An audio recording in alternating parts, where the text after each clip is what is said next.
Think about this for a second. In a huge, unforgiving part of the Atlantic, countless ships and planes have just gone. They've entered this one area and simply vanished. No wrecks, no calls for help, not a single survivor. For decades, this has been one of the most baffling mysteries on the planet. So what in the world is going on in this infamous patch of water? Is there some powerful force at work?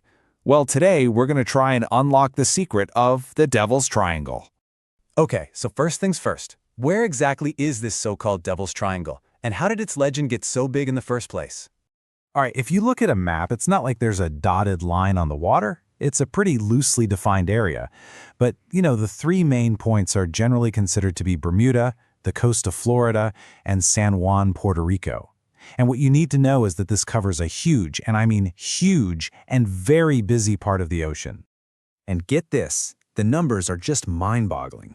We're talking more than 70 ships and airplanes are said to have disappeared in the spot. That's over 1,000 lives lost. It's like they were just swallowed up by the sea. But a legend this big wasn't just built on numbers. Nope.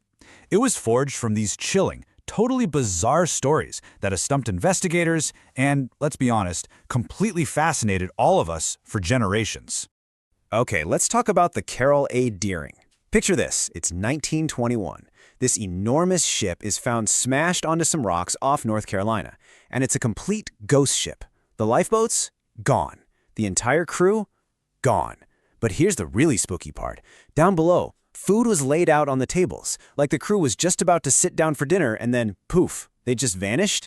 And if you think that's wild, get a load of the USS Cyclops. This was a massive Navy supply ship. We're talking over 500 feet long. Back in March 1918, it just disappeared with 306 people on board. It never even sent out an SOS. And to this day, not one single piece of wreckage has ever been found. Nothing. But really, the most famous case of all, the one that really sealed the deal for the Bermuda Triangle legend, has to be the disappearance of Flight 19. I mean, this story has it all. You've got expert pilots, what should have been a totally routine mission, and then this terrifying spiral into utter confusion. Just try to imagine being in the control tower and hearing this come over the radio. That's the voice of the flight leader, Lieutenant Charles Taylor, a really experienced pilot, and suddenly he's completely lost. His words just paint this bone-chilling picture of everything going wrong. Technology failing, seasoned pilots totally lost right off the coast of Florida. And the whole thing just fell apart so fast. These 5 Navy bombers take off for what's supposed to be a simple training flight. Within a couple of hours, they're lost. For the next few hours, people on the ground can only listen, totally helpless, as the planes fly further and further out to sea. And then, and this is just the worst part, a search plane sent to go find them with 13 guys on board just explodes in midair. Gone. It's so easy to just talk about the numbers, but these were real people. 14 aviators on that first flight and another 13 on the rescue plane. That's 27 men who were lost in a single evening. It's just a tragic reminder of the very real human cost behind this whole legend. So with all these bizarre disappearances and basically zero answers, it's no surprise that people started coming up with theories. And these theories ranged from the, scientific to the, a little more out there. Oh yeah, people's imaginations just went wild. Was it ancient tech from the lost city of Atlantis? Were aliens just grabbing ships and planes out of the sky? Maybe there were time warps opening up. I mean, these are the ideas that led to tons of books and movies and made the Bermuda Triangle a name everyone knows. But, okay, science came up with some more down-to-earth explanations, though they're still pretty dramatic. One of the big ones is methane gas. The idea is that a giant bubble of gas could erupt from the ocean floor. If that happens, the water density changes like instantly, and a ship could just sink like a stone. And if that gas cloud hit the air, it could totally cause a plane's engine to fail, or even explode. So we've got methane gas, aliens, time warps. All of them are pretty wild ideas, right? But what if the biggest mystery of all is that there is no mystery? What if we've been looking at this all wrong? Okay, this is where the story really takes a turn. We're going to shift gears now, moving away from all the speculation and looking at what happens when you actually investigate the facts. Let's see how this whole myth really holds up. So back in 1975, this guy named Larry Cush, who was a librarian and a pilot, cool combo, decided to do something nobody else had really bothered to do. He went back to the original documents. He spent years digging through old Navy reports, weather records, newspapers, everything he could find on every single case. And what he found, well, it pretty much changed the whole story. What Kush found just dismantled the myth piece by piece.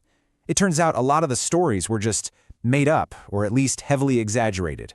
Those ships that vanished in calm seas, yeah, many of them sailed right into the middle of a hurricane that the storytellers just left out. And a lot of the most famous cases didn't even happen inside the triangle. The mystery was basically created by ignoring the boring logical explanations.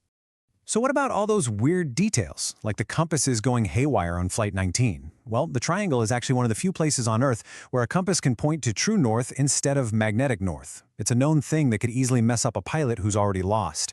The search plane that exploded, those planes were literally nicknamed flying gas tanks because they were so prone to fuel leaks.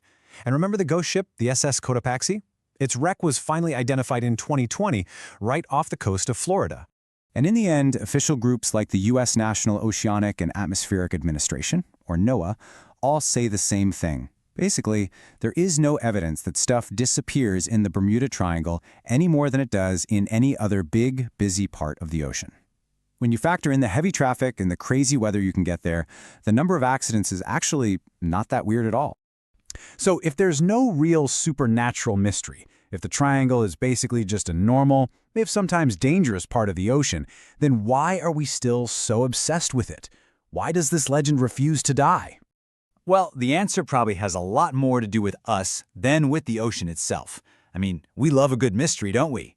The idea that there's still some powerful, unknown stuff out there, it's exciting. The Bermuda Triangle is just a fantastic story, and sometimes, let's face it, a great story is way more fun than the simple truth. And maybe that's the real secret here. Our obsession with the triangle might just point to this deep need we have for a little wonder in our lives. You know, I need to believe that not everything is explained, that there are still some blank spots on the map, and still some great mysteries left for us to solve. So, I gotta ask, what does our belief in something like the Bermuda